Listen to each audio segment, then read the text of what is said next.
నమస్తే, అంతరార్థానికి స్వాగతం. Employees provident fund organisation మళ్ళీ వార్తల్లో కనిపిస్తుంది. ఈ మారు 8,55,000 మందికి 10 సంవత్సరాలుగా ఇనాపరేటివ్ అకౌంట్స్ ఉన్నాయట. 13,000 ఖాతాల్లోనైతే 40 లక్షలకు పైబడి సొమ్ము ఉందట అక్కడ. అంటే ఒక ప్రశ్న ఇక్కడ, మనకి ఏదైనా రావాల్సి ఉంది అంటే మన చిరునామా లేదు కనుక అది ఇవ్వడం లేదు అనేది ఇక్కడ ఈ ఖాతాలకు సంబంధించి చెప్తున్నటువంటి విషయం. అయితే మన నుండి ఎంప్లాయీస్ ప్రావిడెంట్ ఫండ్ ఆర్గనైజేషన్స్ కానీ, బ్యాంక్ కానీ, ఇంకొకళ్ళకి కానీ మనం వాళ్ళ దగ్గర అప్పు తీసుకున్నట్టయితే మన చిరునామా లేదు అని మాఫీ చేస్తారా? లేదు కదా. మరి ఈ సొమ్ము ఎవరికి సంబంధించిందనేటువంటి వివరాలు చిరునామా లేకుండానే ఖాతాలు ఓపెన్ చేయడము ఎంతవరకు సరి అయింది? ఈ సిస్టమ్స్, ప్రొసీజర్స్, పద్ధతులు ఎట్లా నడుస్తున్నాయని ఒక్కసారి మనం ఆలోచించాల్సిన అవసరం ఉంది. 8.5 లక్షల ఖాతాలు 10 ఏళ్ల పైబడి ఆపరేషన్ లేనివి. అయితే 29 లక్షలే చిన్న ఖాతాలు ఉన్నాయట. ఇప్పుడు పెద్ద ఖాతాలు 40 లక్షల పైబడి అన్నాం కదా, అట్లా ఆ వివరాలనే నేను ఇవ్వడం లేదు. పెద్ద మొత్తంలో ఎంప్లాయీస్ ప్రావిడెంట్ ఫండ్ ఆర్గనైజేషన్ దగ్గర ఇనాపరేటివ్ అకౌంట్స్లో ప్రజల సొమ్ము, సభ్యుల సొమ్ము వారి తిరుగు తీసుకొనిది పడి ఉంది. అది వారికి ఇవ్వడానికి ఏ రకమైన ఇబ్బందులు ఉండకూడదు, కానీ ఇబ్బందులు ఉన్నట్టు మనం చూస్తున్నాం. సరే, ఇది ఇక్కడ పెట్టేసి మనము ఈ ఎంప్లాయీస్ ప్రావిడెంట్ ఫండ్ ఆర్గనైజేషన్ సభ్యులు, పెన్షనర్సు, వారికి కనీస పెన్షను 1000 రూపాయల లోపల ఉన్న వాళ్ళు అనేకులు ఉన్నారు కదా. గతంలో ఈ వివరాలన్నీ మీకు అందజేశాను. మొత్తం ఎంప్లాయీస్ ప్రావిడెంట్ ఫండ్ ఆర్గనైజేషన్లో ఈ పెన్షన్ సభ్యత్వం ఉన్నవాళ్ళు 5,40,00,000 మంది. చిన్న సంఖ్య కాదు. దీంట్లో ఇప్పుడు పెన్షన్ వస్తున్నటువంటి వాళ్ళు 82 లక్షల మంది. అంటే నేను ఈ సమాచారం సేకరించిన తర్వాత ఇంకా మారి ఈ సంఖ్య ఇంకా పెరిగే ఉంటుంది, అంతకు మాత్రం తక్కువగా ఉండదు. దీంట్లో 1000 రూపాయల కంటే తక్కువ వస్తున్న వాళ్ళు 36-37 లక్షల మంది ఉన్నారు. 44% మంది. అంటే సగం మందికి 1000 రూపాయల వరకు కూడా పెన్షన్ రావడం లేదు. 1000 రూపాయలకు మించి రావడం లేదు. 1000 వస్తుందేమో, ఎందుకంటే కనీస పెన్షన్ అది అన్నారు, కానీ కనీస పెన్షన్ కూడా రాని వాళ్ళు ఉన్నారు. అనేక సాంకేతిక కారణాలు ఉన్నాయి. అది నేను చెప్తే ఇక్కడ చర్వణం అవుతుంది కనుక ఆ విషయాలు మీకు చెప్పడం లేదు. గతంలో మనం చేసిన వీడియోలు మీరు చూడండి. అట్లా అని ఇంకా కొంచెం ఎక్కువ వచ్చిన వాళ్ళ సంఖ్య ఎట్టుంది? 1,500 వరకు నెలసరి వచ్చేవాళ్ళు కూడా 49 లక్షల మంది కింద ఉన్నారు. 60% వరకు ఉంటారు. పోనీ అధిక పెన్షన్ ఇస్తున్నారు వగైరా అని మనం వింటున్నాం కదా. అయితే కొందరికి సగం జీతంలో పెన్షన్ వచ్చే వాళ్ళు ఎక్కువ మంది ఉన్నారేమో. లేరు. కేవలము 53,000 మందికి మాత్రమే. 53,000 మంది మనకున్న ఈ 82 లక్షల పెన్షనర్లలో ఎంతమంది అవుతారండి? 1% అవుతారా? కాదు, 0.65, 1% తక్కువ. వాళ్ళకే 6,000కు పైబడి వస్తుంది.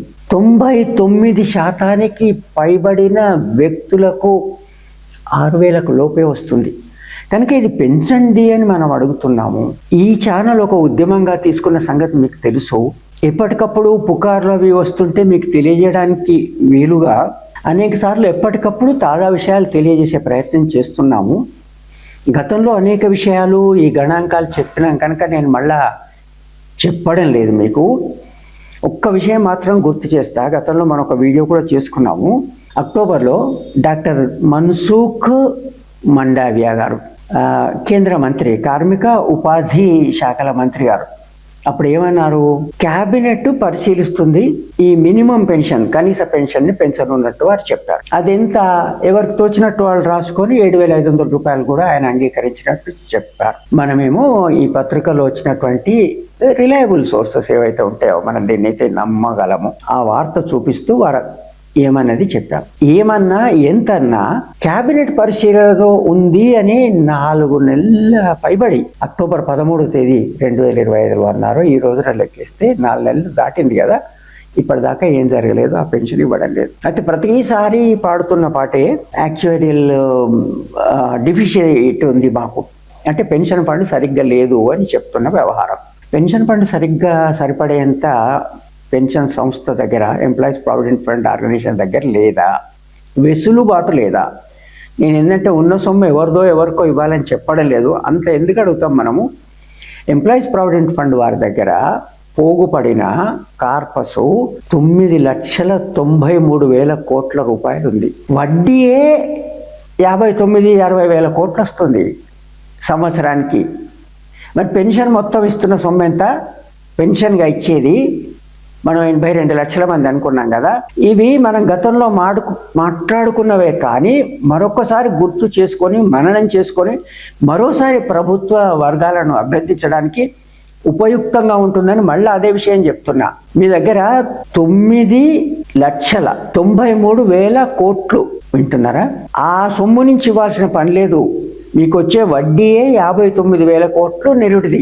పెన్షన్ ఇచ్చింది 15,000 కోట్ల రూపాయలు. అంటే ఒక వడ్డీ సొమ్మును మీరు తీసుకొని దాంట్లో నుంచి పెన్షన్గా ఇవ్వడానికి దాంట్లో 4వ వంతే కదా, 60,000 కోట్లలో వీళ్ళు 15,000 కోట్లు ఇస్తున్నారు అంటే కదా, అంటే అక్కడ డబ్బులు లేవు అనేటువంటి విషయం లేదు కదా. ఇప్పుడు మనం అడుగుతున్నట్టు కనీసం 10,000 చేస్తే వాళ్ళకి కావాల్సింది ఎంత? అదనంగా 80,000 కోట్ల రూపాయలు. 5,000 చేస్తే 33,000 కోట్ల రూపాయలు. అంటే ఇంత సొమ్ము భారమా?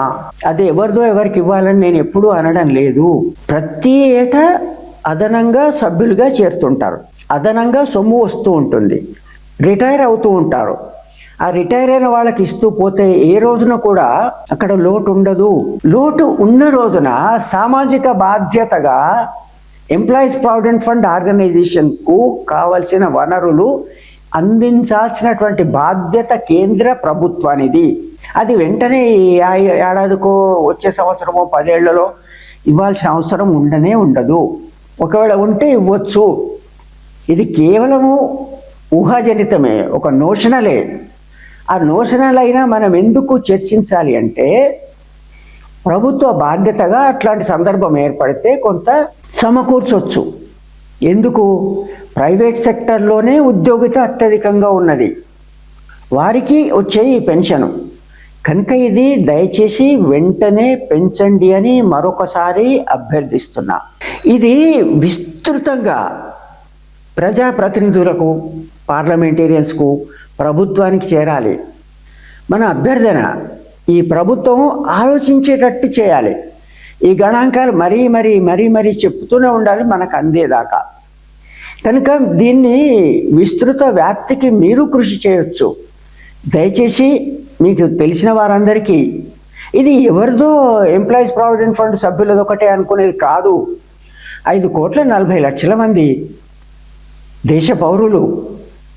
మనమే స్వయంగా ఎంప్లాయీస్ ప్రావిడెంట్ ఫండ్లో సభ్యులు కావాల్సిన పని లేదు. మన కుటుంబ సభ్యులు, మిత్రులు, ఈ సమాజంలో ఉన్నటువంటి వ్యక్తులు. కనుక మొత్తం దేశ ప్రజలందరికీ సంబంధించినటువంటి సమస్యగా మరోసారి ఈ సందర్భంగా ప్రభుత్వాన్ని అభ్యర్థిద్దాం. ఇప్పటిదాకా 4 నెలల కింద చెప్పినటువంటి మాట క్యాబినెట్ పరిశీలనలో ఉంది అన్నది మనకి ఇంకా బయటకు రాలేదు, ఇంకా పెంచలేదు. అయితే ప్రభుత్వ వర్గాల దాకా చేరేటట్టుగా మరి మన భాషలో, ఈ తెలుగులో చెప్తే వారికి అర్థమవుతుందో లేదో, అర్థమవుతుంది, చెప్పాలి అంతే.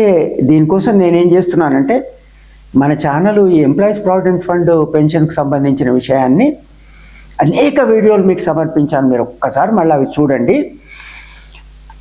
తెలుగులోనే కాకుండా వేరే భాషల్లో అప్పుడప్పుడు 1-2 హిందీలో కూడా చెప్పాను నేను.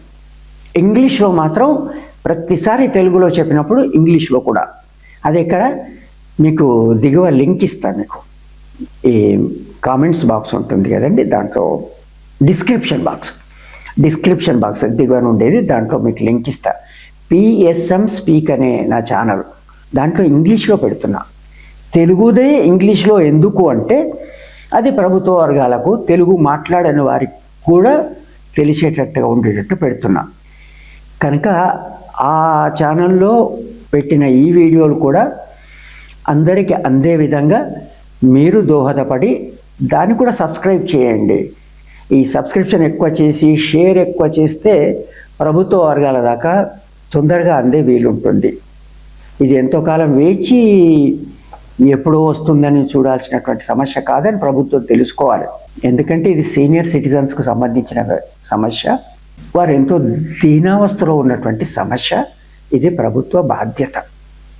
ఇప్పుడైనా ప్రభుత్వం ఆలోచించి వెంటనే పెంచుతుందని ఆశిద్దాం, పెంచాలని మరోసారి అభ్యర్థిద్దాం. ఇంత ఓపికగా ఈ వీడియోను చూసినందుకు మీకు అందరికీ ధన్యవాదాలు. ఛానల్ సబ్స్క్రైబ్ చేయని వాళ్ళు దయచేసి ఇప్పుడు సబ్స్క్రైబ్ చేయండి. సబ్స్క్రిప్షన్ ఉచితమే. Thank you.